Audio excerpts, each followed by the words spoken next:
పాయకరావుపేట నక్కపల్లి మండలం వేంపాడు నేషనల్ హైవేకు ఆనుకుని ఉన్న ఒక ఫంక్షన్ హాల్ నందు శ్రీశక్తి కార్యక్రమంలో రాష్ట్ర హోంమంత్రి వంగలపూడి అనిత ముఖ్య అతిథిగా పాల్గొన్నారు. ఈ కార్యక్రమంలో మాట్లాడుతూ కూటమి ప్రభుత్వం ఎన్నికల్లో ఇచ్చిన హామీ ప్రకారం సూపర్ 6 లో భాగంగా మహిళలకు ఆర్టీసీ బస్సులు రాష్ట్రంలో ఎక్కడికైనా ఉచితంగా ప్రయాణం చేసే విధంగా ఈ పథకాన్ని అమలు చేయడం జరిగిందని హోంమంత్రి అనిత పేర్కొన్నారు.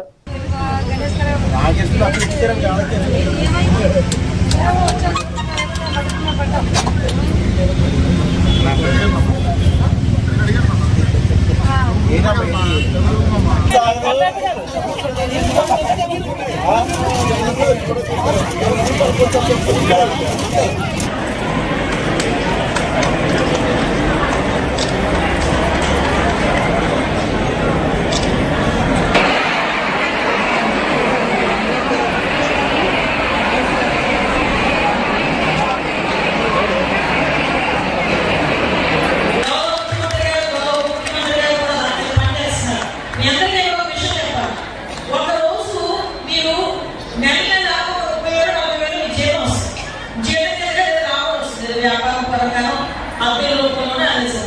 ఈ 40,000 రూపాయలు ఇది చేయాలి వేసుకుంటారు, ఒక ప్రణాళిక వేసుకుంటారు. అలా సడన్ గా మీ ఇంట్లోని ఎవరో బాగా ఊళ్ళో బాగుపడదు, లేకపోతే ఈ మధ్యకాలంలో చూస్తున్నాను అధిక వడ్డీలు వస్తాయని డబ్బులు ఇచ్చేసి డబ్బులు కూడా ఎవరో పట్టుకెళ్ళిపోతున్నారు. ఇలాంటివి ఎక్కువ కనిపిస్తుంది. ఇలాంటి దగ్గర ఒకటి తగిలింది అనుకోండి, మీకు వచ్చే 40,000 రూపాయలు సరిపోతాయా? 40,000 రూపాయలు ఎక్స్ట్రా డబ్బులు ఉన్నాయి కదా, అప్పుడు మీరు ఎన్నో కొన్ని ఖర్చులు తగ్గించుకుంటారు కదా.